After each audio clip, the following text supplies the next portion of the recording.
गंगा दो प्रकार की होती है। एक गंगा वो है जो बह रही है हरिद्वार में, जो गंगोत्री से निकल करके गंगा सागर जाती है, वो गंगा है। और एक ये भागवती गंगा है। एक भागीरथी गंगा, एक भागवती गंगा। भागीरथी गंगा में डूब गए तो मर गए, और भागवत की गंगा में डूब गए तो तर गए। ये तारने वाली है। इस गंगा में और उस गंगा में मात्र इतना ही अंतर है कि उस गंगा में डूब जाने के बाद घर परिवार के लोग पश्चाताप करते हैं कि वहां ना गए होते तो वहां ऐसा ना होता। वहां कोई डूब जाए ना तो लोग रोते हैं, उस गंगा में कोई डूब जाए तो लोग रोते हैं। लेकिन इस भक्ति की गंगा में कोई डूब जाए तो जमाना कहता है कि देखो भगवान की भक्ति में दीवानगी तो देखो, भगवान की भक्ति का पागलपन तो देखो। इस गंगा में और उस गंगा में बहुत ज्यादा अंतर नहीं है। वो गंगा तन के मैल को धुलती है, ये गंगा मन के मैल को धुलती है। वो गंगा तन को गीला करती है, ये मन को गीला कर देती है। कल हमने सुना कि बहुत छोटी सी उम्र में ध्रुव जी ने भगवान का भजन कर लिया। भजन करने के लिए उम्र कोई निर्धारित नहीं है कि बचपन के, जवानी के, बुढ़ापा। जब भगवान में मन लग जाए तब भजन करना प्रारंभ कर दो, तब से आपका कल्याण होना शुरू हो जाएगा। वैसे आप लोगों की उम्र कितनी हो गई है मैया? ओ मैया, कितने साल की हो गई हो आप? 70 साल, 50, 40, 30, कि अभी छोटी सी हो? हाँ, उम्र कितनी है आज हम आपको बताएंगे कि आप लोगों की उम्र कितनी है। मैया ध्यान से सुनना, आप लोगों का ध्यान ना भटके, इसके लिए हमें बार बार आपके ध्यान को केंद्रित करने के लिए आपको बोलना पड़ता है कि ध्यान से सुनिए। चलिए, आज हम आपको बताएंगे कि आपकी उम्र कितनी है। आपको नहीं पता कितनी है आपकी उम्र, बता दूं मैं? मैया, हम सबकी उम्र कितनी है सुन लीजिए। क्या हुआ, एक महात्मा जी थे। वो महात्मा जी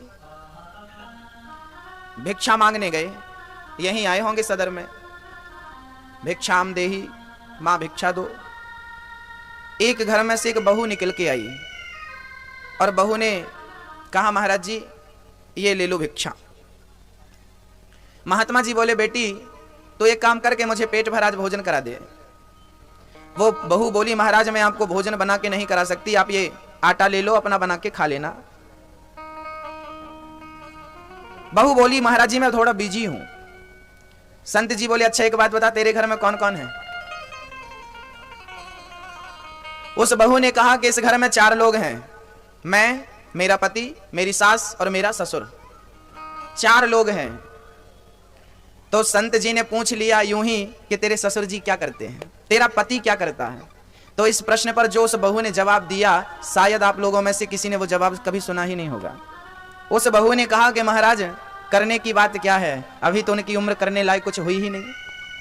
अभी मेरा पति 1 साल का ही तो है, और मेरी सास अभी 6 महीने की हुई है, और मेरा ससुर तो अभी पैदा भी नहीं हुआ। महात्मा जी बोले, मैं भूतों के घर तो नहीं आ गया। सास 6 महीने की, ससुर पैदा नहीं हुआ, और इसका पति 1 साल का। तू कितने साल की है? मैं 25 साल की हूं। संत जी बोले, देख बहन मेरी कुछ समझ में नहीं आया, तू क्या बोल रही है, जरा सीधा सीधा बोल, टेढ़ा टेढ़ा बोल रही है। उस बहू ने कहा कि महाराज जी मैं समझती हूं कि जिस दिन से आपका मन भगवान में लगा, जिस दिन से आपने भगवान का भजन शुरू किया, उस दिन से ही आपका जीवन शुरू हुआ, और वही है आपकी उम्र। तो मेरा पति अभी 1 साल से भगवान की पूजा करना प्रारंभ किया है, तो मेरे पति की उम्र मात्र 1 ही वर्ष है। मेरी सास अभी 6 महीने से सत्संग जाना शुरू करी है, भगवान का भजन करना प्रारंभ करी है, माला जपना शुरू करी है, तो मेरे सास की उम्र मात्र 6 महीने है, क्योंकि 6 महीने से ही भजन कर रही है। उसके पहले जो खाया, जो सोया, जो भोगा संसार के भोग, उसकी कोई उम्र नहीं। वो तो सुअर की तरह, जानवरों की तरह जिंदगी व्यतीत हुई है। उसकी क्या गणना करूं, उसकी क्या गिनती करूं?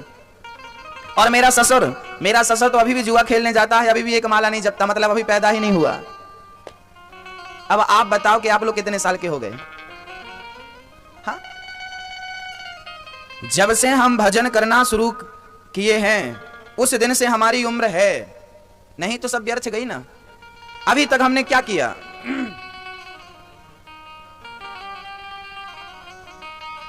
भजन करने एक महात्मा जी एक शमशान से निकल रहे थे। शमशान में हर 2 इंच के बाद एक पत्थर गड़ा था। उस पत्थर में लिखा था फलाने 20 साल में मरे, फलाने की उम्र 5 साल में इनकी मृत्यु हो गई, फलाने की 10 साल में मृत्यु हो गई, इनकी 2 महीने में मृत्यु हो गई इनकी। महात्मा जी ने देखा वहां 20 साल से ज्यादा का कोई था ही नहीं। महात्मा गांव में गए, बोले भाई क्या ये बच्चों का शमशान है? यहां तो कोई 20 साल से अधिक, वहीं रखो ये सब वहीं रखो, यहां 20 साल से अधिक कोई है ही नहीं, 20 साल से अधिक किसी की उम्र है ही नहीं। गांव वाले बोले नाना ये शमशान सबका है, यहाँ बुढ़े भी जाते हैं और बच्चे भी जाते हैं, ये सबका शमशान है। तो बोले फिर यहाँ किसी की 20 साल से अधिक उम्र क्यों नहीं है? गांव वाले बोले कि हम लोग मरने वाले व्यक्ति के पुण्य को इकट्ठा करते हैं। उसने कितना भजन किया, कितना धर्म किया, धर्म में कितना समय दिया, भजन में कितना समय दिया, उस समय को इकट्ठा करके उस समय की गणना करते हैं और उस समय को ही उम्र समझ करके उसके पत्थर में लिख देते हैं। यदि इसने 7 दिन भागवत सुनी, पूरी जिंदगी में 7 दिन भागवत सुनी, तो ये केवल 7 दिन का है। 2 भागवत सुन ली तो 14 दिन का हो गया, 3 भागवत सुन ली तो 21 दिन का हो गया। तीर्थ करने गया और महीना भर लगाया तो 21 दिन और 1 महीना और जोड़ दो। इसने यदि दान किया है तो जिस दिन दान किया है वो पूरा दिन जोड़ दो। जिस दिन इसने सत्यनारायण भगवान की कथा सुनी है वो दिन पूरा जोड़ दो। 1 दिन और बढ़ गया, 1 दिन और, ऐसे करते करते कोई 2 साल का है, कोई 3 साल का है, कोई 4 महीने का है। जिंदगी तो लोग 100-100 साल की जीते हैं, लेकिन भगवान को कितना समय देते हैं वो हम इस पत्थर में लिख देते हैं कि ये भगवान को दिया हुआ समय, और यही यथार्थ उम्र है। अब आपसे मैं क्या पूछ सकता हूं कि आपकी उम्र कितनी है? क्योंकि हमारा कंप्यूटर इतना पावरफुल नहीं है कि वो आपके पूरे जीवन का ये निकाल सके कि आप कितना पुण्य और कितना पाप किए, लेकिन भगवान का कंप्यूटर एडवांस है। हाँ, वो सब निकाल लेता है, वो देख लेता है उस परमात्मा का कंप्यूटर कि आपने कितना समय पुण्य में धर्म में लगाया, कितना पाप में लगाया। 100 साल के लिए मैंने आपको भेजा और उसमें से आपने क्या किया? कितना धर्म, कितना दिल दुखाया, कितने लोगों का दिल दुखाया, कितनों की आंखों में आपने आंसू दिए और कितनों की आंखों के आंसू पहुंचे। ये सब उसके कंप्यूटर में फीड है। यहां से जाओगे बस आपका नाम डाला जाएगा, फलाने जी फलाने जी फलाने जी फलाने जी, बस पूरा डाटा सामने, चेक कर लो खुद। ये पाप और तारीख भी होगी और समय भी होगा उसके कंप्यूटर में। जब काले खोपड़ी वाला इंसान इतना एडवांस कंप्यूटर बना सकता है, सुपर कंप्यूटर बना सकता है, तो इंसान को बनाने वाला भगवान क्या सुपर का सुपर नहीं बना सकता? जो इंसान बना सकता है वो क्या नहीं बना सकता? आज का इंसान सब बना सकता है, रोबोट बना सकता है, लेकिन प्राणी में प्राण नहीं डाल सकता। लेकिन भगवान तो 2 कदम आगे है, वो तो प्राण भी डालता है। इसलिए कहा करता हूं पाप नहीं, क्योंकि मेरे भगवान को ना सब दिखता है। आज का सूर्य जब उदय हुआ तो आपके जिंदगी से 1 दिन और कम हो गया। सूर्य उदय होता है तो आपके जिंदगी का 1 दिन और कम हो जाता है। हर सूर्य उदय आपको 1 दिन कम कर देता है। आप रोज मर रहे हो कि नहीं? पर मौत दिखाई पड़ रही है क्या? हाँ, एक आदमी बोला गुरुजी हमने 2 लाख पाए, हमने 2 करोड़ पाए। 2 लाख पाया, क्या पाया सबको दिखता है, पर क्या खोया किसी को नहीं दिखता। अरे तूने कागज के टुकड़े पाए हैं और अनमोल श्वासें खोई हैं। खो गई श्वास, कागज के टुकड़े आए हैं और श्वास गई है। कागज के टुकड़े समेटता गया, अनमोल श्वास खोता गया, कहता गया मैं बहुत पा गया, बहुत पा गया। अरे कागज के टुकड़े को पाने वाला कभी महान बना है? महान बन गया होता तो आज कागज के नोटों की क्या हमारे जबलपुर में कमी है? बोलो, बहुत पड़े, एक से बढ़कर एक। मीरा जी ने कहा है पायो जी माने राम रतन धन पायो। कागज के नोट कीमती नहीं है, ये कागज के टुकड़े तो पुराने 500 और 1000 के नोट तो यहीं बंद हो गए भारत में। आपके पास पुराना पैसा है तो वो यहीं नहीं चलेगा। सोचो, पुराना 1000-500 का यहीं बंद हो गया और ये नया वाला कब बंद हो जाए कोई को नहीं पता। ये कागज का टुकड़ा तो यहीं बंद हो जाता है, यहीं नहीं चलता, तो क्या भगवान के घर चलेगा? ऐसे कागज के टुकड़े उसके घर में डस्टबिन में डले पड़े हैं। बहुत सारे लोग लेके जाते हैं, साहब जी हमारे पास पैसा है ले जाओ। वहां नहीं चलता। वहां कौन सा पैसा चलता है? अमेरिका में ये पैसा नहीं चलता। इस पैसे को अमेरिका में जमा करना पड़ता है बैंक में, और वहां जो डॉलर चलता है वो लेना पड़ता है। ये पैसा अमेरिका में नहीं चलता। लंदन, जापान, रूस, चाइना, पाकिस्तान में भी ये नहीं चलता। पहले जमा करके वहां की करेंसी लेनी पड़ती है। जब ये बाजू वाले देश में नहीं चलता तो भगवान के घर चले गए। इसको जमा करके ना वो पैसे लेने पड़ते हैं जो वहां चलते हैं। वहां कौन सा धन चलता है भगवान के घर? राम रतन धन पायो। राम नाम की संपत्ति वहां चलती है। इसलिए थोड़ा जमा किया करो इसको धर्म के कार्य में, और जमा करोगे तो वो पूंजी मिलेगी जो वहां काम आती है। इसलिए हमारी मैया ने भागवत में जो पैसा लगाया है, इस पैसे के बदले इनको वो पैसा मिलेगा जो परमात्मा के घर चलता है। इसलिए धर्म करना चाहिए, भागवत सुननी चाहिए। ये जमा हो रहा है, इकट्ठा हो रहा है, संग्रह है। आप बैंकों में संग्रह करते हो, कोई धर्म करके संग्रह कर लेता है। ये तो भगवान की आंखों में है, इसका हिसाब तो परमात्मा देगा। तुमने देखिए, धन से ना धर्म भी होता है, धन से अधर्म भी होता है। धन से हम जाएं और बढ़िया शराब पी के आ जाएं, और धन से बढ़िया धन को लेकर जाएं और किसी रोते हुए को बढ़िया रोटी खिला दें, भोजन करा दें, तो धन हमें बिगाड़ता भी है और धन हमें सुधारता भी है। धन से धर्म भी होता है, धन से अधर्म भी होता है। क्या करना है आपको? स्वतंत्र हो आप, है ना। छोटी सी उम्र में ध्रुव जी ने क्या पा लिया? परम पद को पा लिया, परम गति को पा लिया ध्रुव जी ने। इसलिए कहा करता हूं कि भगवान के भजन के लिए बुढ़ापे का इंतजार मत करना, जवानी का इंतजार भी मत करना। भगवान के भजन के संस्कार लड़कपन में ही आ जाएं तो बहुत बढ़िया है। भजन करना बुढ़ापे में नहीं, लड़कपन में सीख लो माला जपना। क्योंकि बुढ़ापे में ना शरीर इतना दर्द करता है कि भजन हो नहीं पाता, और जवानी में कामना इतनी होती है कि भजन हो नहीं पाता। लड़कपन सबसे अच्छा है। छोटे से बच्चे को माँ ने माला पकड़ा दिया, जपने बैठ गया, उसे कोई फर्क नहीं पड़ता कि क्या चल रहा, क्या हो रहा। उसके अंदर कुछ वासना है ही नहीं, उसके अंदर कुछ कुविचार है ही नहीं, इसलिए उसका मन भजन में ज्यादा लगेगा। जैसे के अंदर प्रपंच भरा पड़ा है, वो भजन कैसे करेगा? अरे भजन तो वही कर सकता है जिसके अंदर से प्रपंच निकल चुका है, और बच्चे के अंदर कोई प्रपंच होता नहीं है। तो भजन करने के लिए बुढ़ापे से ज्यादा, जवानी से अधिक लड़कपन अच्छा है। इसलिए भक्ति के संस्कार बच्चों में बचपन से आने चाहिए। आप भी भजन करो, जो करते रहोगे भजन धीरे धीरे, तो मिल जाएंगे वो सजन धीरे धीरे। जो करते रहोगे भजन धीरे धीरे, कोई काम दुनिया में मुश्किल नहीं है, कोई काम दुनिया में मुश्किल नहीं है। जो करते रहोगे जतन धीरे धीरे, प्रयास करते रहो। भजन करने की आदत हो जाए फिर क्या चाहिए? अगर वो चाहे हमें तो फिर क्या चाहिए? बोलो राधे राधे। भक्तों, कल हमने सुना भरत जी ने राजा रघुगण को ज्ञान दिया। मनु जी महाराज के प्रथम पुत्र उत्तानपाद की कथा आपने सुनी। आइए मनु जी महाराज के दूसरे पुत्र प्रियव्रत की कथा मैं आपको सुनाऊं। जरा प्यार से सुनिए, जरा ध्यान से सुनिए। श्री मनु जी महाराज के दूसरे पुत्र का नाम है प्रियव्रत। प्रियव्रतो भागवत आत्मा राम कथम मुने। परीक्षित ने प्रश्न किया कि प्रियव्रत तो धर्मात्मा थे, फिर उन्होंने गृहस्थी कैसे बसाई और क्यों बसाई? हमें जरा समझाओ, हमें बतलाओ कि उन्होंने गृहस्थ कैसे स्वीकार किया। तब बताए परीक्षित को सुखदेव जी राजन, सुनो। प्रियव्रत, इनका विवाह हुआ था विश्वकर्मा की पुत्री वर्हिष्मति से। इनके पुत्र हुए थे आग्नेध्र, आग्नेध्र के पुत्र हुए नाभि, और यहीं पर ऋषभदेव जी महाराज प्रकट भये। ऋषभदेव जी के 100 पुत्र थे। ऋषभदेव जी ने अपने वस्त्रों को त्याग करके जंगल में भजन करना प्रारंभ किया। ऋषभदेव जी से जैन धर्म शुरू हुआ। महावीर स्वामी जैनों के तीर्थंकर हैं। ऋषभदेव जी महाराज के पुत्र हुए हैं 100। सबसे बड़े का नाम था भरत। मैया, ओ मैया, हो गई पंचायत पूरी? हो गई?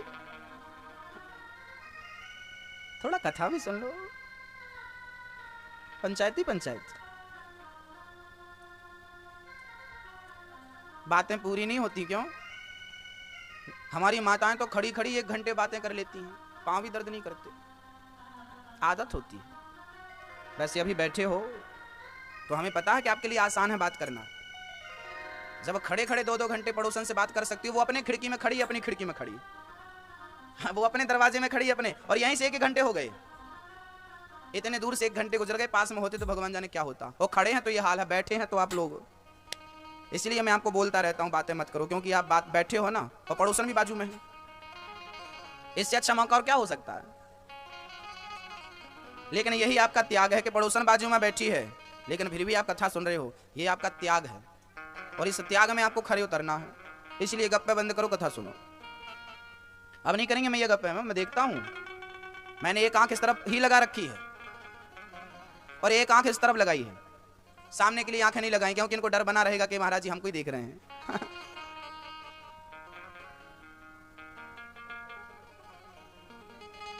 अब ध्यान दो, भरत जी, हमारे देश में 3 भरत हुए हैं जिनके नाम से देश का नाम पड़ा है भारत। हमारे देश का नाम पहले क्या था? हमारे भारत का नाम पहले क्या था? हमारे भारत का पहले नाम था आर्यवर्त। हमारे देश के 4 नाम हैं, भारत, आर्यवर्त, हिंदुस्तान और इंडिया। सबसे पुराना नाम क्या है? आर्यवर्त। हमारे देश में 3 भरत हुए हैं जिन भरत के नाम से देश का नाम पड़ा है भारत। कौन कौन से भरत? एक शकुंतला नंदन भरत, शेर के मुंह में हाथ डाल देता है और शेर के साथ खेलता है, शेर को बैल बनाता। किसी ने कहा तेरा बेटा मर जाएगा शकुंतला, तेरा बेटा शेर के संग खेलता है। शकुंतला बोली शेर का बेटा शेर के संग नहीं खेलेगा तो क्या गीदड़ के संग खेलेगा? शेर का ही बेटा है ये है? तो ये भारत का वो बेटा शकुंतला नंदन भरत जिसने शेर के संग बचपन गुजारा हो, ये भारत उस भरत का है। दूसरे भरत राम के भाई, राम के भ्राता भरत। कौन से भरत? अयोध्या के भरत, दशरथ नंदन भरत, कैकेयी नंदन भरत, राम के भाई भरत। उस भरत के नाम से हमारे देश का नाम क्या पड़ा?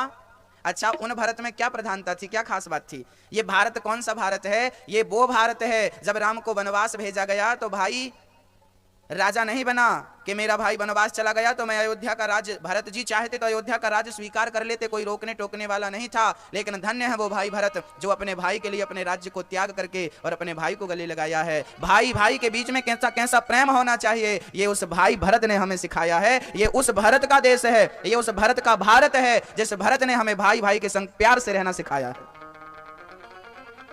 लेकिन आज हम आपस में लड़ रहे हैं भाई भाई। उन भारत के नाम से देश का नाम पड़ा है भारत।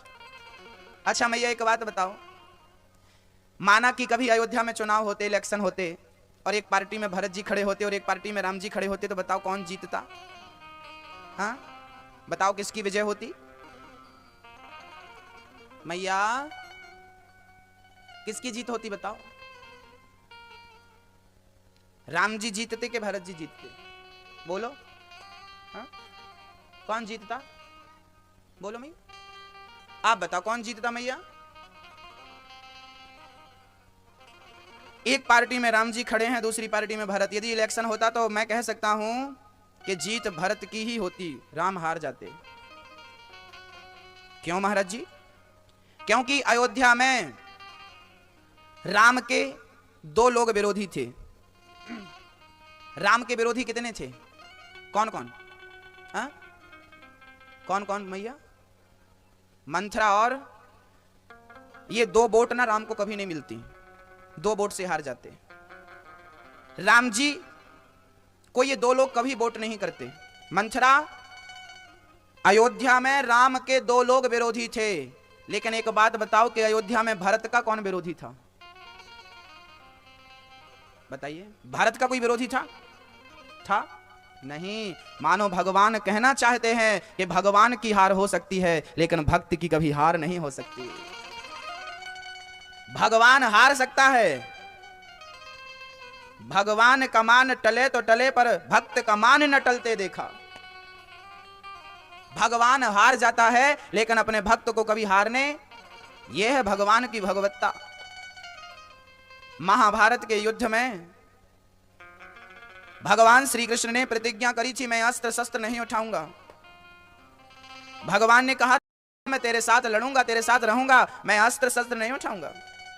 और भीष्म पितामह ने प्रतिज्ञा कर ली थी, कन्हैया मैं आपको अस्त्र शस्त्र उठवा कर ही रहूंगा। अब भक्त ने प्रतिज्ञा ली है कि मैं अस्त्र शस्त्र उठवा कर रहूंगा, और भगवान ने बोला मैं अस्त्र नहीं उठाऊंगा। तब क्या हुआ, जब भीष्म पितामह ने अर्जुन के ऊपर बाणों की वर्षा करी, तब रथ का एक पहिया पड़ा था। भगवान उस रथ का पहिया लेकर दौड़ पड़े। पितामह, यदि मेरे भक्त को एक भी बाण लगा तो मैं आज आपको छोड़ूंगा नहीं, भूल जाऊंगा कि आप भीष्म पितामह हो, गंगा पुत्र हो, शांतनु पुत्र हो। पितामह भीष्म ने अपने धनुष को छोड़ दिया, पितामह भीष्म ने अपने बाणों को छोड़ दिया। प्रभु, आपने प्रतिज्ञा करी थी कि मैं अस्त्र शस्त्र नहीं उठाऊंगा, लेकिन आज रथ का पहिया उठा करके आज आपने अपनी प्रतिज्ञा तोड़ दी। क्यों? कभी कभी कबड्डी खेलता खेलता पिता हार जाता है और अपने पुत्र को छाती में बिठाकर कहता है मैं हार गया, तू जीत गया। क्यों हार जाता है पिता? पुत्र की खुशी के लिए हार जाता है पिता। ऐसे आज भक्त की खुशी के लिए भगवान हार गए। और भगवान हार क्यों गए? ताकि मेरा भक्त खुश हो जाए, ताकि उसे अपनी प्रतिज्ञा तोड़नी ना पड़े। मैं अपनी प्रतिज्ञा तोड़ूं चलेगा, पर मेरे भक्त की प्रतिज्ञा टूटे ये मुझे अच्छा। अरे एक भक्त ने कह दिया इस खंबे में भगवान है। हिरण्यकश्यपु बोला तेरा भगवान कहाँ है? हिरण्यकश्यपु को नरसिंह भगवान, प्रहलाद जी ने कह दिया इस खंबे में मेरा भगवान है। और जो प्रहार किया खंबे पर, तो खंबा चीर के कौन निकला? नरसिंह भगवान। आप लोग कहते हो कि ये पत्थर की मूर्ति है, ये भगवान नहीं है। अरे भाई, भगवान पत्थर में नहीं रहता, भगवान मंदिर में नहीं रहता, भगवान तो भक्त के विश्वास में रहता है, यकीन में रहता है। प्रहलाद ने विश्वास करके कहा कि इसमें भगवान है, तो भगवान उस खंबे से निकले कि नहीं? मानो भगवान इसलिए निकल गए कि यदि मैं नहीं निकलूंगा तो मेरे भक्त की बात मिथ्या हो जाएगी, मेरे भक्त की बात झूठी हो जाएगी, और भक्त की बात झूठी ना हो इसलिए भगवान खंबा चीर करके निकल आए, ताकि आंदा किसी भक्त की बात मिथ्या ना हो, है ना? भक्त की बात मिथ्या ना हो। भक्तों, भगवान भक्त के विश्वास में है। मंत्र जाप मम दृढ़ विश्वासा, पंचम भजन सुवेद प्रकाशा। जहां विश्वास है वहां भगवान है, जहां विश्वास नहीं है वहां भगवान। लोग कहते हैं मंदिर में भगवान कहां है? अरे तुम्हें विश्वास ही नहीं है तो भगवान कहां है?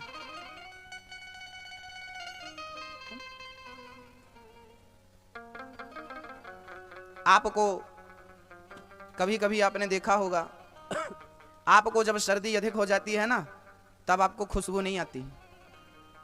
जब आपका सर्दी के कारण गला बैठ जाता है, बहुत ज्यादा चिल्लाए, बहुत ज्यादा बोले तो गले की आवाज खराश में बदल जाती है और गला चोक हो जाता है, बंद हो जाता, आवाज नहीं निकलती। देखा होगा, कभी महसूस किया होगा। सर्दी होने के कारण नाक बंद हो जाती है तो गंध का हम ज्ञान नहीं कर पाते, खुशबू पहचान नहीं पाते। बस ऐसे ही है कि नाक में शक्ति तो है खुशबू को पहचानने की, पर सर्दी के कारण पहचान नहीं हो पा रही है। ऐसे ही परमात्मा तो कण कण में, हर मंदिर में, हर घट में है, लेकिन अज्ञानता के कारण उसकी पहचान नहीं हो पा रही है। विश्वास की कमी के कारण उसकी यथार्थ पहचान नहीं हो पा रही है। यदि परमात्मा के प्रति सच्चा विश्वास होगा तो परमात्मा के मिलने में देर नहीं लगेगी, है ना? विश्वास हो ही फलदायक। भरत जी महाराज अपने भाई से इतना प्रेम करते हैं। तीसरे भरत कौन? बोले जड़ भरत, जिनकी मैं कथा सुनाने जा रहा हूं। इन 3 भरत के नाम से हमारे देश का नाम पड़ा भारत। क्या नाम पड़ा? बोलिए भारत माता की जय हो, भारत माता की जय हो। ये भारत देश उनके नाम से पड़ा। हमें गर्व है कि हम भारतवासी हैं, हम उस देश के वासी हैं जिस देश में गंगा बहती है। मां नर्मदा के किनारे हम बैठे हैं पावन धरा पर, यह बड़ा सौभाग्य है हमारा। जबलपुर को पवित्र करने वाली नर्मदा मैया है ना? जबलपुर में मां नर्मदा की कृपा है। ऐसी नर्मदा मैया जो हमें आशीर्वाद देती हैं, हमें धन धान्य से परिपूर्ण करती हैं, जल से अन्न से परिपूर्ण करती हैं। ऐसी नर्मदा मैया के चरणों में कोटि कोटि नमस्कार। बोलिए नर्मदा मैया की जय हो। भक्तों, भरत जी, जड़ भरत जी राजा थे, अपने प्रजा को ज्ञान दिया, चलो भजन करो, चलो भजन करो, पर कोई सुना नहीं, कोई समझा नहीं। भरत जी घर परिवार को छोड़ करके गंडकी नदी के तट पर जाकर बैठ गए, भगवान का भजन करने लगे। कथा स्टार्ट हो गई है, ध्यान से सुन। मैया अब गप्पे मत में लड़ाओ मेरी माँ, आप कम रहती हो तो गप्पे कम होती हैं, ज्यादा होती हो तो गप्पे ज्यादा होती हैं, थोड़ा ध्यान दे दो। बैठते जाओ चुपचाप, जहां जगह मिले वहां बैठते जाओ। भारत जी अपना राज्य छोड़ करके, राज्य क्यों त्याग दिया? ताकि हमारा मन वासनाओं से हट जाए। गंडकी नदी के तट पर भरत जी ने तपस्या शुरू कर दी। कौन से भरत? ऋषभ देव जी के पुत्र भरत। गंडकी नदी है आजकल, गंडकी नदी पहले नेपाल भारत में था, तो वो नेपाल भारत की नदी थी, आजकल वो नेपाल में है। ये गंडकी नदी वही नदी है जहां तुलसी का दल डाला जाए, तुलसी डाला जाता है तो शालिग्राम भगवान चिपक करके आ जाते हैं। कभी देखा, दर्शन किया? नहीं। लोग कहते हैं गुरुजी, एक विज्ञान की पुस्तक पढ़ने वाला, एक बच्चा विज्ञान पढ़ने वाला, विज्ञान सब्जेक्ट को पढ़ने वाला मेरे से बोला, गुरुजी मैं भगवान को नहीं मानता। मैंने कहा भगवान को नहीं मानता तो गंगा का पानी कभी खराब नहीं होता? हर नदी का पानी खराब हो जाता है, गंगा का पानी खराब नहीं होता। ये चमत्कार नहीं तो क्या है? विज्ञान कहता है मैं चमत्कार को नहीं मानता। अरे भाई, गंगा का पानी कभी खराब नहीं होता, यही एक चमत्कार है। शालिग्राम भगवान, तुलसी का पत्ता डालो, तुलसी का पेड़ डालो गंडकी नदी में, तो शालिग्राम भगवान मैग्नेट की तरह चिपक करके आ जाते हैं। विश्वास नहीं है मेरी बातों में तो खुद जाओ और देखो। शालिग्राम भगवान आते हैं, ऐसे चिपक जाते हैं। जो चिपक जाए तुलसी में वही असली शालिग्राम भगवान माने जाते हैं। ये चमत्कार नहीं है तो क्या है? इन मूर्खों के लिए भगवान ये चमत्कार छोड़े हैं, जो भगवान पर उंगलियां उठाते हैं कि बेटा तुमको चमत्कार के बाद यकीन हो तो इन चमत्कारों को देखकर ही यकीन कर लेना।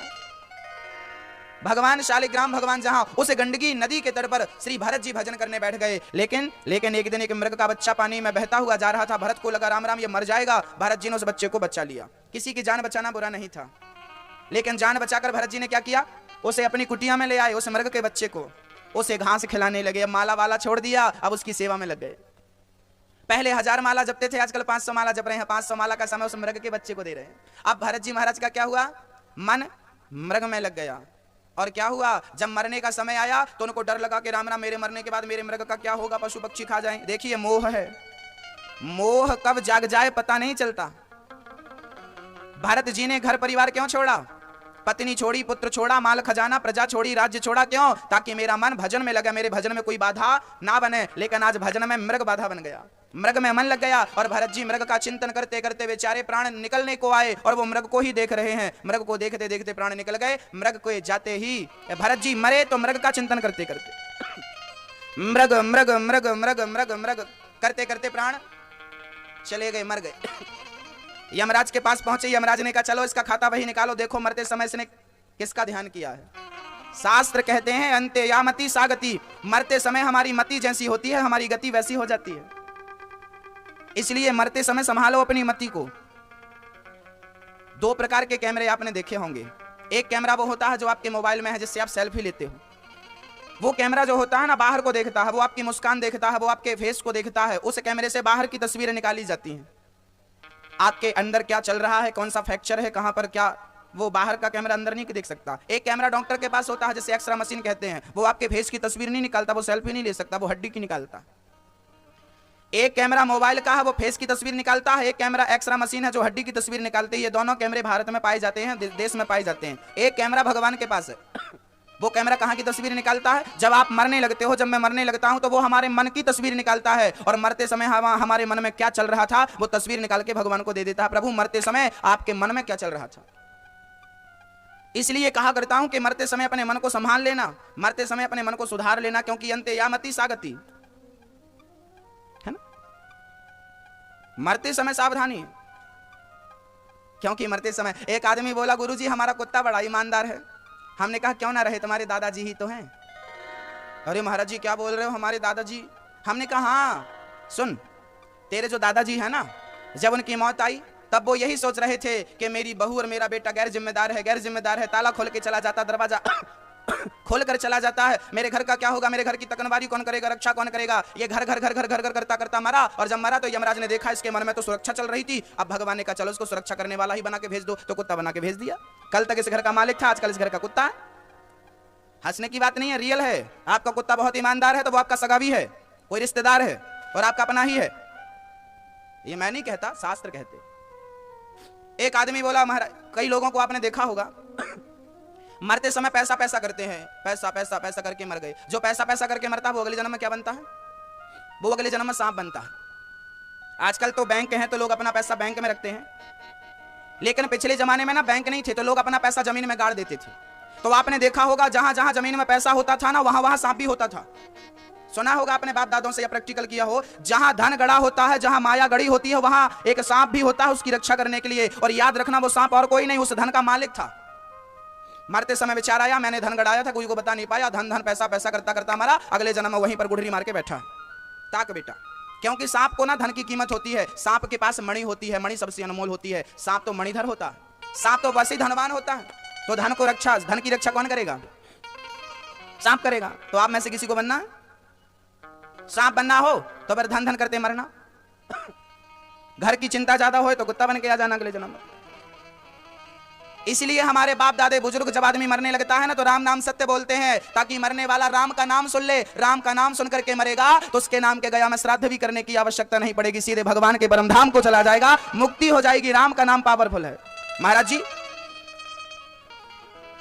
एक आदमी हमसे बोला कि गुरुजी राम के नाम में ऐसा क्या पावर है कि राम का नाम कह के लोग मुक्त हो जाते हैं, मुक्ति पा जाते हैं। हमने कहा भैया, राम का नाम लिखा गया था पत्थरों में आज के हजारों साल पहले, वो पत्थर आज भी पानी में तैर रहे हैं। अभी नासा के साइंटिस्टों ने, अभी 1 महीना नहीं हुआ, अभी 1 महीना पहले ही, अभी 1 महीना पूरा नहीं हुआ, अभी नासा के वैज्ञानिकों ने सालों साल से रिसर्च किया और अभी उन्होंने डिसीजन दिया है कि जो राम सेतु है वो बनाया गया है, वो प्राकृतिक नहीं, उसे बनाने वाला कोई था। और वो कौन था? वो रामचरितमानस में लिखा है। राम नाम के पत्थर पानी में तर गए। यदि राम नाम से पत्थर पानी में तर सकते हैं तो राम नाम के बल से क्या हम भवसागर से पार नहीं जा सकते? कोई कहता है मैं भगवान को नहीं मानता। अरे भैया, नहीं मानता तो ये बता दे कि राम का पत्थर, राम नाम का पत्थर, राम सेतु का आज भी पानी में क्यों तैरता है? पूरे समुद्र में कहीं का पत्थर पानी में नहीं तैरता, पूरी दुनिया में कहीं का पत्थर पानी में नहीं तैरता, मात्र राम सेतु का पत्थर पानी में तैरता है। क्यों? क्योंकि हमारे शास्त्रों ने हमें बताया है कि उन पत्थरों में एक जमाने में राम नाम लिख करके पानी में छोड़ा गया था। तो वो पत्थर का चमत्कार नहीं है, वो तो राम नाम का चमत्कार है। तो राम नाम के पत्थर पानी में तैर सकते हैं। तो मुझे अनिरुद्ध को भरोसा है कि पत्थर तैर सकता है, पत्थर तर सकता है। ये अनिरुद्ध भी राम का नाम लेगा तो तर जाएगा। ओ राम जी के नाम ने तो पत्थर भी तारे, जो न जपे राम वो हैं किस्मत के मारे। राम नाम के पत्थर पानी में तर गए तो अंते यामति सा गति, मरते समय जिसका मन जहां होता है उसकी वो गति। एक महात्मा जी थे, उनने पत्नी छोड़ी, पुत्र छोड़ा, पैसा छोड़ा, सब छोड़ दिया और भजन करते रहे, सीताराम सीताराम सीताराम सीताराम जपते रहे। एक दिन क्या हुआ, जब मरने का समय आया ना तो उनके पास एक कंबल था, कंबल। बेचारे महात्मा जी मरते मरते सोचे कि मैं मरूंगा तो मेरे कंबल का क्या होगा, अब मोह तो अभी कभी भी आ जाए, कंबल का क्या होगा। बेचारे कंबल को देखते देखते मर गए और जब मरे तो अगले जन्म में कपड़ा खाने वाला कीड़ा बन के आ गए। अब कंबल में बैठे उसी कंबल को फिनिश कर रहे हैं। पर इतना सा कीड़ा इतना बड़ा कंबल कैसे खाए? तो फिर खाएं थोड़ा सा और खा करके उनकी उम्र पूरी हो गई, फिर मर गए, फिर कीड़ा बने, फिर मर गए, फिर कीड़ा बने। जब तक पूरा कंबल खा नहीं लिया तब तक कीड़ा बनते रहे, और जब पूरा कंबल फिनिश कर लिया तब फिर मुक्ति होगी। ये बातें केवल बातें नहीं हैं। आपको लग रहा होगा भरत जी महाराज मृग का चिंतन करते करते प्राण त्यागते हैं। इसलिए शास्त्र कहते हैं कि मरते समय परमात्मा का स्मरण कर लेना, भगवान के नाम में बड़ी ताकत है। मरते समय संसार याद ना आए, मरते समय भगवान याद आ जाए, यही इस मनुष्य के जीवन की सार्थकता है, सफलता है। कौन याद आए मैया? भगवान याद आए, सफलता है ये। भारत जी मृग का चिंतन करते करते मरे तो मृग बन कर आ गए। तुलसी मृग संयोग से भरत धरे मृग देह, तुलसी उनकी कौन गति जो घर घर कनत स्नेह। भक्तों, एक मृग में मन लगाया भरत जी ने तो मृग बन के आए, और आप लोगों ने तो कहां कहां अपने मन को लगाया है। क्या गति होगी, क्यों क्या बनेंगे हम भगवान जाने। मरते समय अपने मन को केंद्रित करना, संभालना। एक मैया थी यहीं सदर की, घर से बढ़िया मेकअप करके निकली, 3-4 घंटे बढ़िया मेकअप किया। कहां जा रही थी? स्टूडियो, फोटो खिंचाने। जैसे ही घर से निकली तो हवा चली, तूफान चला, और हवा तूफान में उसके ऐसे हवा तूफान के कारण बाल ऐसे उड़े कि चिड़िया का घोंसला बन गए, पूरी धूल वूल जम गई चेहरे में। अब वो बेचारी जैसे तैसे स्टूडियो पहुंची, कैमरे वाले भाई से बोली चलो फोटो निकालो। कैमरे वाला बोला बहन जी थोड़ा शकल ठीक कर लो। अरे मैं 4 घंटा सज के आई हूं, तुझे नहीं पता मैंने मेकअप किया है, चल तू फोटो निकाल। अरे मेकअप तुमने घर में किया था, शकल कहां बिगड़ी? शकल तो रास्ते में बिगड़ गई। हाँ, जब आप भगवान के घर से चले थे ना, तब सबका मन बुद्धि विचार अच्छे थे, रास्ते में ही सबके विचार बुद्धियां बिगड़ गई हैं भक्तों। अब यहाँ बिगड़ गया है, अब सुधारोगे कहां? अब यहाँ बिगड़ा है तो यहीं सुधारना पड़ेगा ना। यहीं बिगड़ा है, जब पैदा भय थे ना, आपका मन बुरा नहीं था, आपका विचार बुरा नहीं था, आपकी बुद्धियां बुरी नहीं थी, लेकिन आप जब जवानी की दहलीज में पहुंचे तो आपकी जवानी में आपकी बुद्धि बिगड़ गई, आपका दिमाग बिगड़ गया, आपका विवेक बिगड़ गया। और यहां बिगड़ा है तो सुधार कहां होगा? यही होगा ना। ये मन आपको डुबा देगा और ये मन आपको पार लगा देगा। कैसे? बोले एक नाव है, नाव में आपने देखा होगा पत्थर का, लोहे का एक टुकड़ा पानी में डूब जाता है, लोहे का एक टुकड़ा पानी में डूब जाता है, लेकिन वही लोहा जब नाव में जड़ जाता है, नाव में लग जाता है, समुद्री जहाजों में तो टनों से लोहा लगा रहता है। वही लोहा जब नाव की संगत कर लेता है तो वो लोहा डूबता है क्या? वो डूबता नहीं है, वो पार लगाने वाला बन जाता है। ये मन लोहे की तरह है, ये मन संसार में लगाओगे तो डूब जाएगा और डुबा देगा, लेकिन ये मन भगवान के भजन से जोड़ दोगे, सत्संग की नौका से जोड़ दोगे तो ये मन आपको पार लगाने वाला बना देगा, पार लगा देगा और पार लग जाएगा। मन पार भी लगाता है और मन डुबाता भी है। आपका मन कहां लगा है वो आप देख लो। मरते समय अपने मन को संभालना। एक आदमी बोला, गुरुजी हम केवल मरते समय राम का नाम ले लें तो क्या भवसागर से पार हो जाएंगे? पूरा जीवन पाप करें और केवल मरते समय नाम ले लें? हमने कहा तू पूरे जीवन भर पाप कर और मरते समय यदि भगवान का नाम ले लिया तो भी पार हो जाएगा। अरे महाराज जी ऐसा कैसे हो सकता है? मैंने कहा सुन, एक विद्यार्थी था, उसने कोई पढ़ाई नहीं करी, लेकिन जब एग्जाम देने गया ना तो आगे वाले की नकल उतार ली, पूरी नकल उतार ली। आगे वाला इंटेलिजेंट था, पूरी नकल उतारी। अब बताओ, उसने पूरी नकल उतार के लिख दी। अब बताओ वो पास होगा कि फेल होगा? बोलो बोलो, हाँ या ना? जल्दी से पास होगा ना? हाँ, साल भर उसने पढ़ाई नहीं करी लेकिन आगे वाले की नकल उतार ली, अब तो पास होगा ही। हाँ, ऐसे जीवन भर भजन नहीं किया लेकिन संतों की नकल उतार ली, राम का नाम ले लिया, मरते समय लिया तो पास हो जाएगा। और मरते समय राम का नाम तब निकलता है जब जीवन में राम नाम का सहारा लिया जाए, अभ्यास किया जाए। राम नाम को लेते रहोगे, राम नाम को जपते रहोगे तो पार लगने में संदेह नहीं है, हो जाओगे पार। इसलिए सहारा। भरत जी मृग बन के आए, दूसरे जन्म में उन्होंने अपने मृग के देह को त्यागा और तीसरे जन्म में फिर भगवान ने एक मौका दिया। याद रखना, ये मनुष्य का देह जो है ना, मनुष्य का चोला जो है ना, ये मौका है। क्या मौका है? बोले भगवान को पाने का एक मौका है, लेकिन आप और हम इस मौके को भी गवा देते हैं। भोग भोग भोग करके, पैसा कमा करके, पैसा कमाने आए हैं कि भजन करने आए हैं? इतना मन बिगड़ता है इस संसार में कि हमारी बुद्धियां बिगड़ जाती हैं। ये मौका है। एक विद्यार्थी था, उसके 4 सब्जेक्ट में अच्छे नंबर आ गए, 100 में से 80 नंबर पाए। 5 सब्जेक्ट में उसने 100 में से 80 नंबर पाए, लेकिन एक सब्जेक्ट में उसके 100 में से 31 नंबर आए। मात्र 2 नंबर कम रहे थे पास होने के लिए। 100 में से 33 चाहिए होते हैं, 33 चाहिए होते हैं, और उसने 31 नंबर पाए। आप बताइए, 5 सब्जेक्ट में 100 में से 80 हैं और एक सब्जेक्ट में 100 में से 31 हैं। आप बताइए उसे पास कर दूं कि फेल कर दूं? बोलिए, वो पास होने लायक है कि फेल होने लायक है? मैया, ओ मैया बोलो, क्या करूं? पास कर दूं? यही संस्कार धानी ने सिखाया है आपको। पास कर दो महाराज जी। क्यों पास कर दो? संविधान सबके लिए है, कानून सबके लिए है। पास होने योग्य नहीं है वो है क्या? धर्म की दृष्टि से देखा जाए तो वो विद्यार्थी पास होने के काबिल नहीं है, लेकिन जब उसकी अंतिम कॉपी जांची जाएगी और हेड मास्टर प्रिंसिपल जब कॉपी जांचेगा, देखेगा कि बच्चे के मात्र 2 नंबर कम है, तब मास्टर जी अपनी तरफ से 2 नंबर जोड़ देंगे और उसे कहते हैं कृपांक, उसे कहते हैं ग्रेस। मास्टर जी अपनी ओर से 2 नंबर देकर के उसे पास कर देते हैं। वो पास होने के योग्य नहीं था, मास्टर जी ने 2 अंक देकर के उसे पास किया है। ऐसे हम मनुष्य बनने के योग्य नहीं थे, भगवान ने कृपा करके हमें मनुष्य बनाया है। ये सप्लीमेंट्री की तरह है, ये परमात्मा का ग्रेस है, परमात्मा का कृपांक है। सप्लीमेंट्री आ गई किसी एक सब्जेक्ट में विद्यार्थी की, ज्यादा नंबर कम हुए तो सप्लीमेंट्री आ गई। सप्लीमेंट्री का अर्थ क्या होता है? मौका। अब एक बार और एग्जाम देने को मिलेगा, अब अच्छा करेगा तो पास हो जाएगा, और अब बुरा किया तो साल तेरी बर्बाद हो जाएगी। ये मनुष्य का जीवन सप्लीमेंट्री की तरह है। इस मनुष्य के देह में यदि आपने अच्छे कर्म कर लिए तो भवसागर से पार हो जाओगे, और नहीं तो फिर 84 का चक्कर आपको लगाना पड़ेगा, फिर पाठ 1 से शुरू करना पड़ेगा। ये मनुष्य का चोला, मनुष्य का देह सप्लीमेंट्री है। आप समझते हैं या नहीं समझते वो आपकी बुद्धि पर निर्भर करता है। पर संत, ज्ञानी जन और शास्त्र यही चिल्ला चिल्ला करके कहते हैं कि हमें एक मौका दिया है परमात्मा ने, इस मुक्ति के द्वार को मत गवाओ। एक अंधों का विद्यालय था, जैसे आप और हम एक कैंपस में बैठे हैं, ऐसे एक अंधे थे, 20-25 अंधे थे।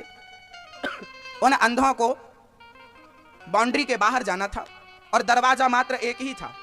जैसे यहां पर एक ही दरवाजा है, जिस रास्ते से आप आते हो ये पूरा बंद है चारों तरफ से।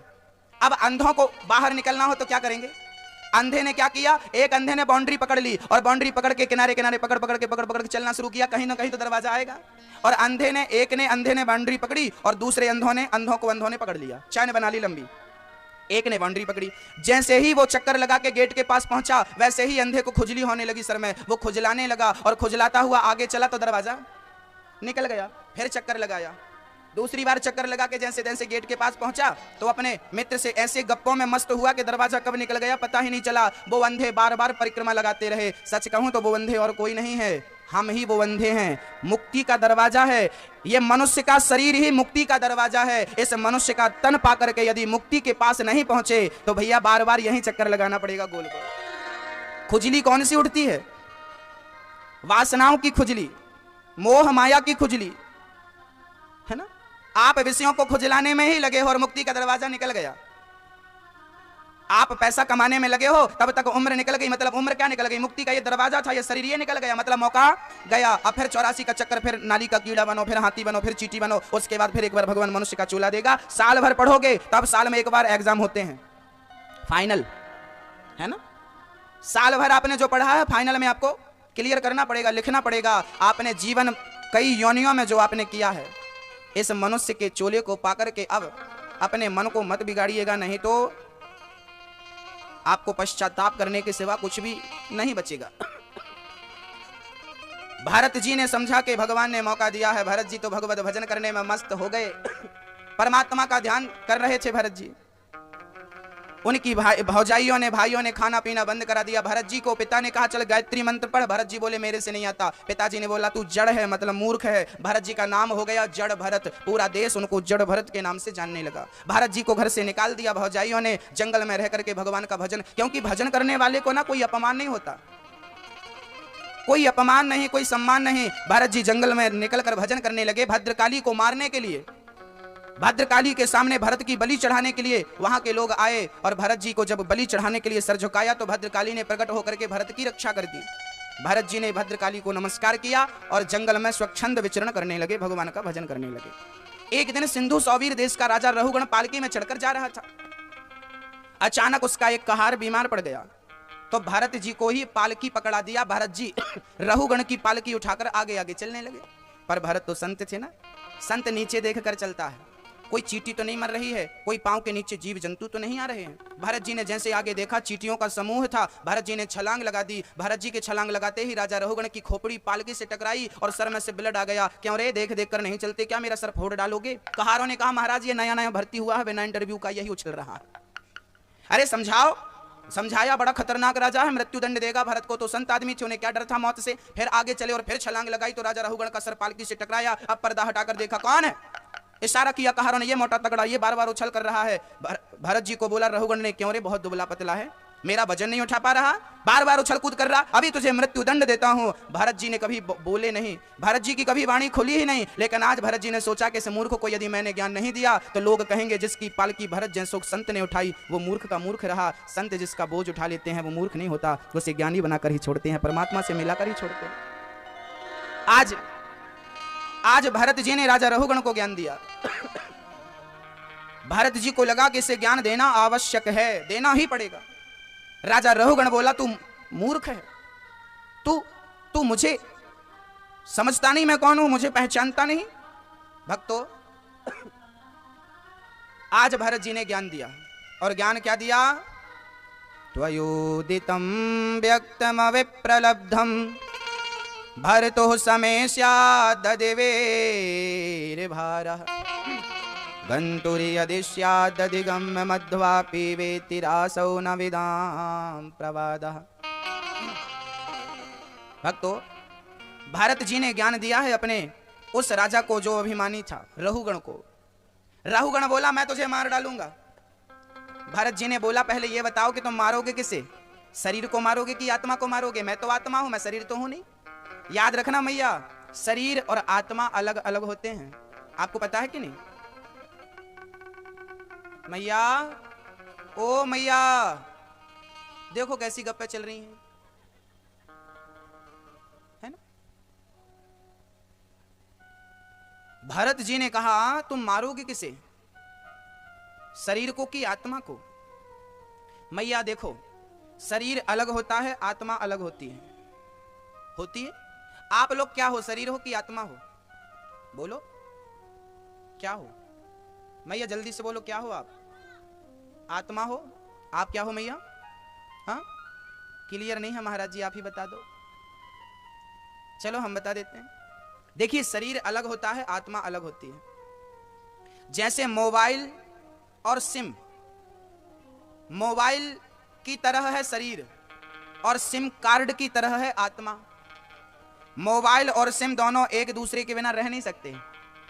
मोबाइल से सिम हटा दो तो मोबाइल किस काम का, और अकेली सिम लेके घूमो तो सिम किस काम की। जब दोनों एक दूसरे को पकड़ती हैं तब वो हमारा कोई काम करती हैं। ऐसे ही शरीर अलग है, आत्मा अलग है, लेकिन दोनों एक दूसरे के पूरक हैं। एक बात और समझनी होगी, मोबाइल को चार्ज करना पड़ता है और सिम को रिचार्ज करना पड़ता है। शरीर को भोजन करने से चार्ज होता है और आत्मा भजन करने से रिचार्ज हो जाती है। भोजन शरीर को पुष्ट करता है, भजन आत्मा को पुष्ट करता है। इसलिए भोजन जरूरी है तो भजन भी जरूरी है। पर आप लोग भोजन भर करती हो, शरीर को तो हट्टा कट्टा बना के रखा है, आत्मा तो मरी जा रही है बेचारी। वो भी सोच रही है मैं कहाँ आ गई, कब निकलूं, कब, तब तो जल्दी जल्दी भाग रही है। 50 साल में अटैक आ जाता आजकल। वो आत्मा बेचारी बंधन में कब तक भाग जाती है। उसको दाना पानी दोगे नहीं, भूखी प्यासी बेचारी कब तक रहेगी। आपका भोजन रोटी है, आपका भोजन अन्न है, आत्मा का भोजन क्या है? भजन। भजन करने से आत्मा पुष्ट होती है, नहीं तो छोड़कर भाग जाएगी। फिर घर वाले रोते रहेंगे, मर गए मर गए मर गए। भक्तों, भरत जी ने कहा मैं शरीर नहीं हूं, मैं आत्मा हूं। अच्छा मैं ये एक बात बताओ, आप जब सोती हो, आप तो कमरे में खिड़की दरवाजे बंद करके सोई थी, पर आपने सपना भी देखा था। अब ये बताओ कि उस स्वप्न का दृष्टा कौन था? स्वप्न किसने देखा? आप सपने में दिल्ली चले गए, मुंबई चले गए, फलाना ठिकाना कहीं गए, आप तो कमरे में थे। और सपना जब आप देखे तो एक शरीर आपके साथ था। आप किससे मिले, किससे क्या बातें करी, कभी कभी तो आपको पूरा याद रहता है कि आज मैंने ज्यों का त्यों मैंने ये सपना देखा, बता दिया।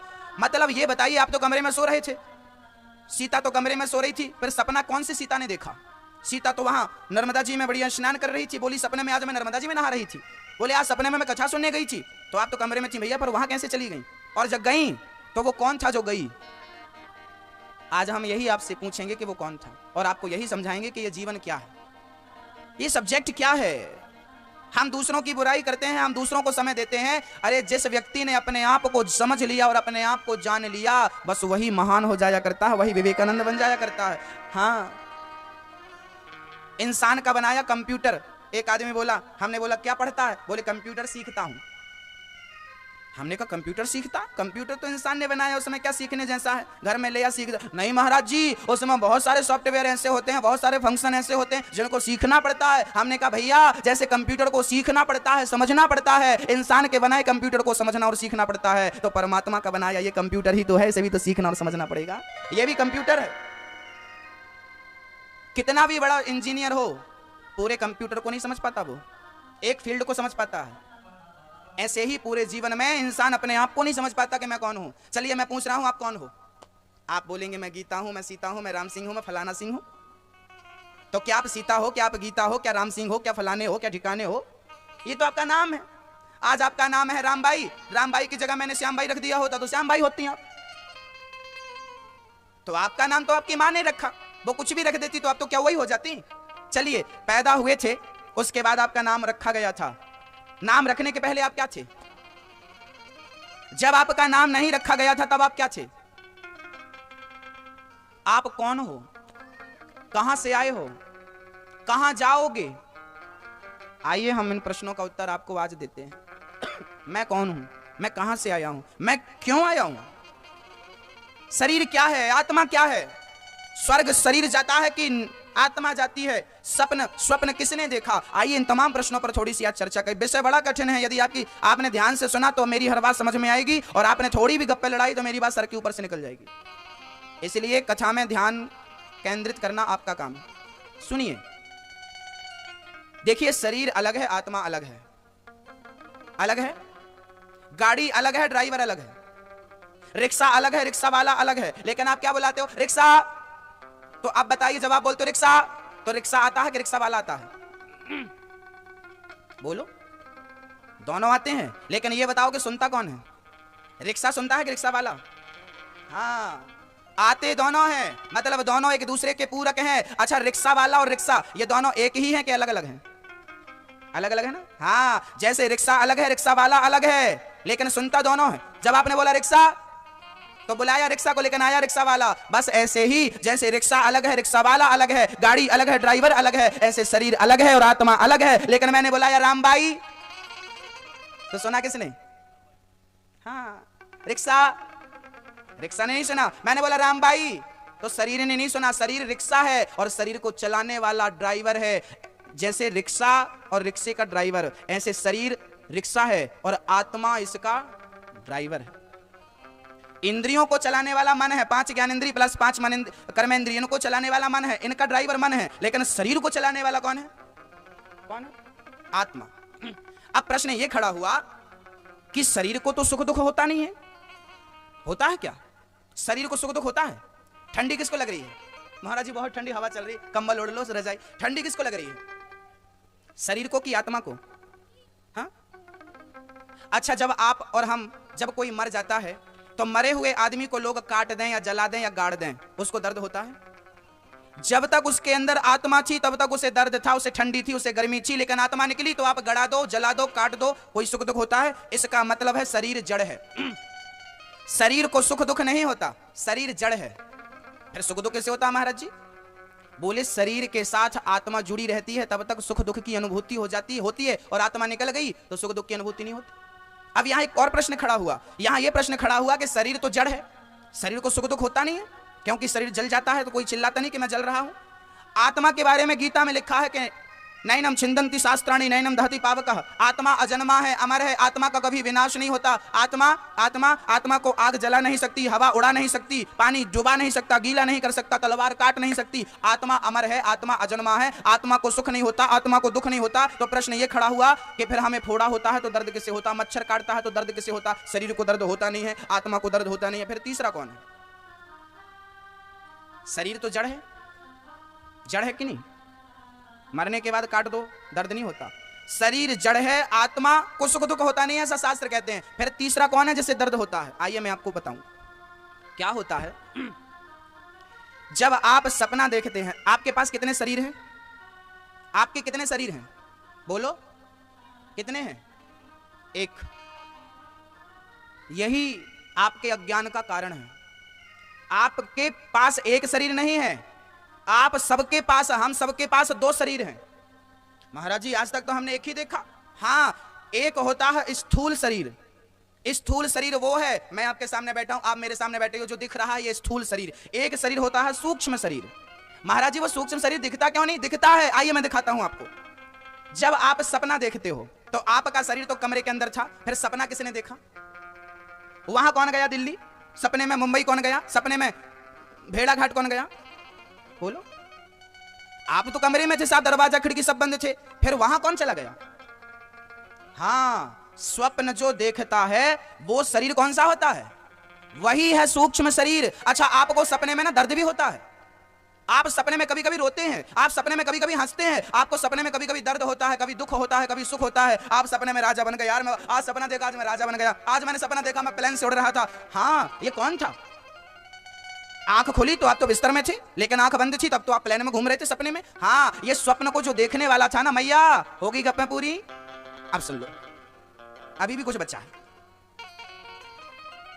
अब क्या बचा है वो सुन लो। जो ये शरीर है, इस शरीर का नाम क्या है? स्थूल शरीर। और उस शरीर का नाम क्या है? सूक्ष्म शरीर। वही है सूक्ष्म शरीर। अब यहां एक प्रश्न और खड़ा होगा, मैया ध्यान दीजिए, मेरे को पता है कि आपको सरल सरल समझ में आता है, पर ये कठिन है, ये वेदांत का विषय है। वैसे आप में से ना 2-4 लोग ही समझ रहे होंगे मेरी बात को, बाकी सब जमहा ही ले रहे हैं। महाराज आगे बढ़ो, आगे बढ़ो। हम नहीं समझाएंगे आपको तो कौन समझाएगा? विषय बड़ा, भागवत सरल नहीं है, बहुत कठिन है भागवत। सुन लेना और सुना देना सब कठिन विषय है ना। यही भागवत है, यही भागवत का मूल है। यही समझ में आ गया तो पूरी भागवत समझ में आ जाएगी। क्या होता है, 2-2 पेज के सवाल होते हैं और सूत्र होता है इतना सा। गणित पढ़ी ना आपने, गणित में इतना सा सूत्र होता है, इतना सा सूत्र 2-2, 3-3, 5-5 पेज के सवाल को हल कर देता। सूत्र इतना सा है, सवाल इतना लंबा चौड़ा। हाँ, ये सूत्र बोलता जा रहा हूं, सवाल बोलूंगा तो और समय लगेगा। ये सूत्र हैं भागवत जी के।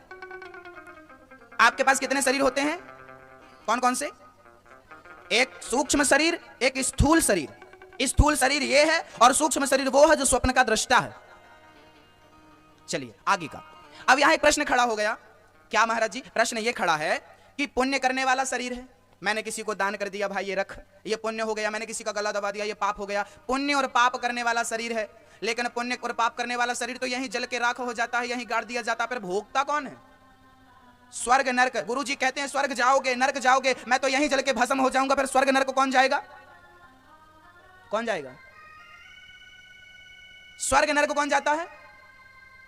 मैं तो यहीं जल जाता हूं ना, मैं तो यहीं गड़ा दिया जाएगा या मुझे जला दिया जाएगा। फिर स्वर्ग नरक कौन जाता? हां, यही है सब्जेक्ट समझने का। मैया, आपने जो पुण्य किया है ना, जो पाप किया है, आप तो यहीं अभी थोड़े दिनों बाद पूरी हो जाओगी तो यहीं बच्चे जला देंगे। पर आपके द्वारा पुण्य और पाप नहीं जलेगा, उसे भोगना पड़ेगा। महाराज जी भोगेगा कौन? तो याद रखना, वही सूक्ष्म शरीर जो स्वप्न देखने वाला था शरीर, वही सूक्ष्म शरीर है। ये शरीर जल के मर जाता है, स्थूल शरीर यहीं दफन हो जाता है, लेकिन सूक्ष्म शरीर कभी मरता नहीं है। वो शरीर यहां से जैसे स्वप्न देखने के लिए पल भर में लंदन चला गया, जापान चला गया।